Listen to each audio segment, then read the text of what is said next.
Hello and welcome to another exclusive and official Harryhausen unboxing. This time it's Mighty Joe Young from Mighty Joe Young. Here's the kind of movie you're waiting to see as John Ford and Miriam C. Cooper present Mighty Joe Young.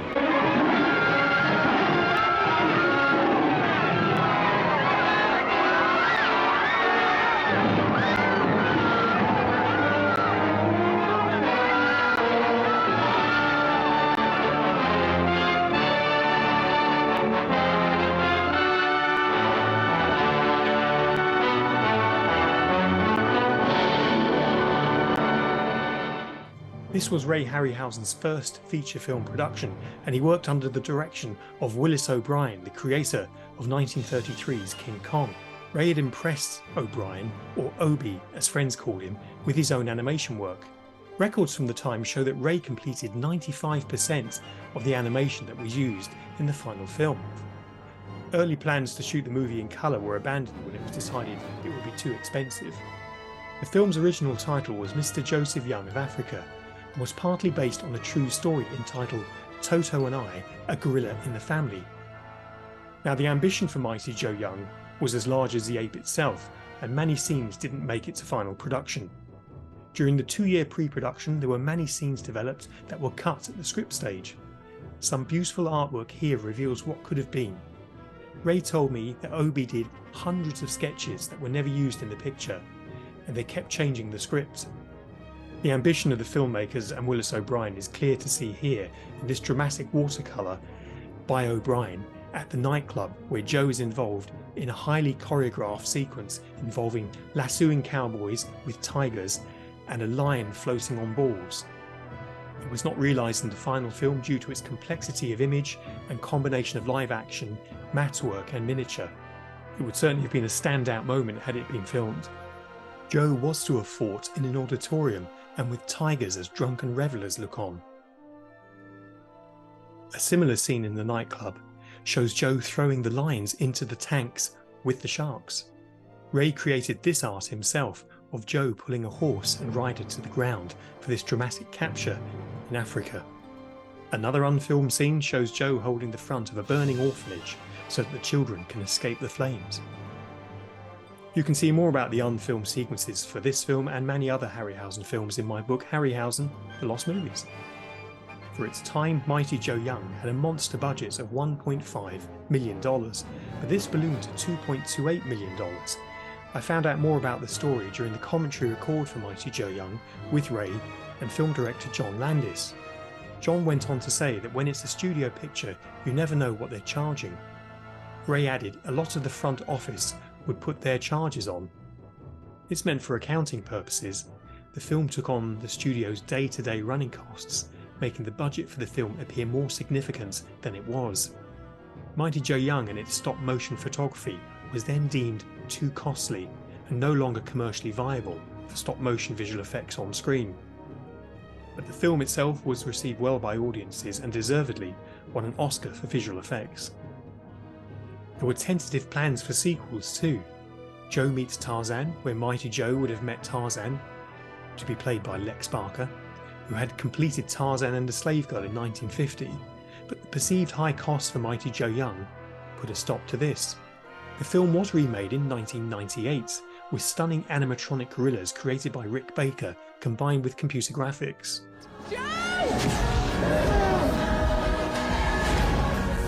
Disney's Mighty Joe Young. Can you get him to put me down? Joe, drop him. The original model for Mighty Joe Young only arrived in the Foundation's archive in July 2013, after being owned by the British Film Institute and the Museum of the Moving Image.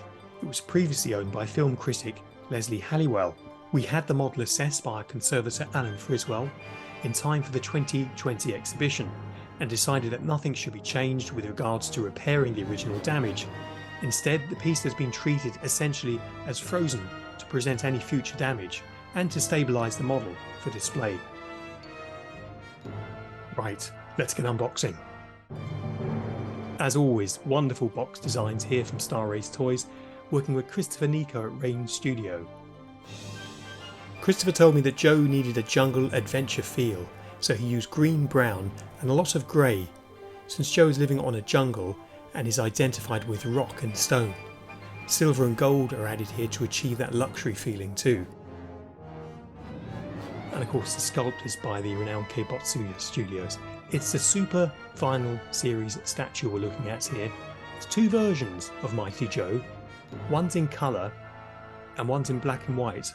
You'll know which one we're looking at when we open the box shortly. And of course, without Ray Harryhausen, none of this would be possible. Ray's legacy, of course, is essential for us to recognise as part of this collection and all of our work here at the Ray and Diana Harryhausen Foundation. I love the way that the lettering and the styling is very 1940s here. And there you can get a hint of the different versions of Joe that are available in this series. Right, let's take a proper look inside. As this is super vinyl, it's in a form of vac form plastic. Always very well protected here. You simply clip open and there is Joe. How wonderful, mighty indeed. Now this is the colour version of Mighty Joe. As you can tell, the blood there on his left arm. And of course the pinkness of the mouth and the colouring around the face, sort of a slightly purple black, the eyes of course, and he's been attacked by a lion who has scurried up his back there and clawing him desperately. Joe is trying to reach back there to grab the lion. As we look closely at the detail here, the fur effect is wonderful. It's a solid piece, but the colouring here, the shading, really reminiscent of the film. Incredible golden lion there, looks like it could be straight off a syrup jar. And it comes inside with two polyresin additional lions. So in total we have three. These two are loose, the one on Joe's back is fixed. Giving different expressions there for different parts of the attack. Incredibly detailed and again well coloured. As it's Star Race Toys, folks there always give us something super special to look at for this super final series, and a special diorama footplate for Mighty Joe. This of course is in polyresin, so it comes in a foam protection. And these footplates are always quite heavy and certainly worth having. I always recommend people get these when they're ordering their main figure, because they're very limited edition, more so than the figure. Look at that. Mighty Joe Young in beautiful colour there, and the Foundation's logo in colour for the first time on a footplate. Ray Harryhausen's Mighty Joe Young deluxe version. How wonderful. And this also comes with little rubber footplates to keep him and the footplate firm in your display area. This of course comes with some instructions as always to let you know what you can get inside and how best to pose Joe's attackers. Let's have a look, see if we can get this as accurate to the film as possible. There's one, there's two, and of course the third is already in place on Joe's back. There you have all three in place. Very impressive. Mighty Joe Young, Ray Harryhausen's first feature film where he worked with Kong creator Willis O'Brien. This has echoes of King Kong here, of course it does. A wonderful piece, and if you're a completist like me, you must have this for your collection. The magnificent box, which I always try to display too, the diorama footplate. Now as always, let's have one of those spectacular on-screen comparisons. Let's go.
Well, I hope you enjoyed that unboxing, and if you'd like to find out more about the Ray Harryhausen Foundation, log on here at rayharryhausen.com, where you can find our social media links and our podcast series too. If you'd like to be in with a chance of winning your own Mighty Joe Young with diorama base and the extra lines in poly resin, then simply subscribe to my channel here and comment below the video. Good luck, and we'll see you next time.